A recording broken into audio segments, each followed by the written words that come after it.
राधा, ओ राधा, कहाँ हो तुम? अब आ ही जाओ ना। देखो तुम्हारा कन्हैया तुम्हारे लिए कितना बेकरार है। अभी आप सुन रहे हैं कलवाही से RMP स्टूडियो की शानदार प्रस्तुति। राधा, ओ राधा, RMP अपन लोग अपन गीत। राधा, ओ राधा, अब मान भी जाओ ना, आ भी जाओ ना।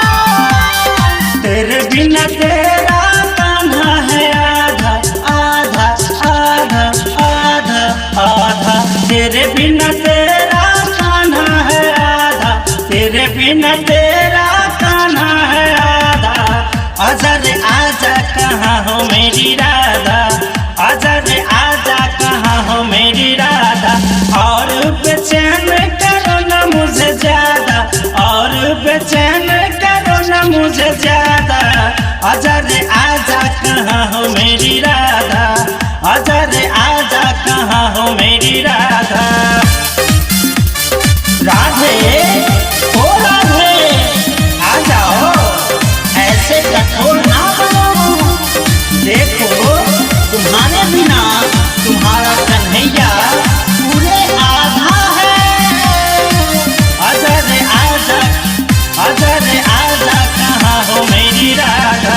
तेरे बिना कैसे मैं रास रचाऊं, रास रचाऊं, राधे रास रचाऊं। मुरली की धुन मैं किसको सुनाऊं, किसको सुनाऊं, राधे किसको सुनाऊं। राधे, ओ राधे, आ जाओ। तेरे बिना कैसे मैं रास रचाऊं, मुरली की धुन मैं किसको सुनाऊं।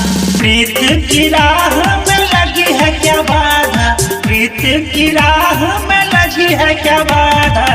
आजा रे आजा कहाँ हो मेरी राधा, आजा रे आजा कहाँ हो मेरी राधा।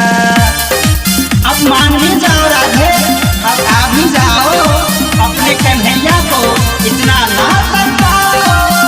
राधा, ओ राधा, आजा रे आजा, आजा रे आजा कहाँ हो मेरी राधा। आजा रे आजा, आजा रे आजा कहाँ हो मेरी राधा। तेरा मेरा राधे युगों का है नाता, युगों का है नाता, युगों का है नाता।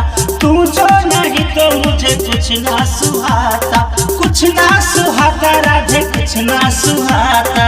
ओ राधे, ऐसे कठोर ना बनो। तेरा मेरा राधे युगों का है नाता, तुम जो नहीं तो मुझे कुछ ना सुहाता। कब तक तर पाने का तेरा है इरादा, कब तक तर पाने का तेरा है इरादा। आजा रे आजा कहाँ हो मेरी राधा, आजा रे आजा कहाँ हो मेरी राधा। तेरे बिना तेरा कान्हा है आधा, तेरे बिना तेरा कान्हा है आधा। आजा रे आजा कहाँ हो मेरी राधा, आजा रे आजा कहाँ हो मेरी राधा। आजा रे आजा कहाँ हो मेरी राधा, आजा रे आजा कहाँ हो मेरी राधा। ओ राधे, अब मान भी जाओ ना। ऐसे ही शानदार प्रस्तुति देखने और सुनने के लिए अभी सब्सक्राइब करें हमारे YouTube चैनल RMP स्टूडियो को और साथ में बेल आइकन को दबाना ना भूलें।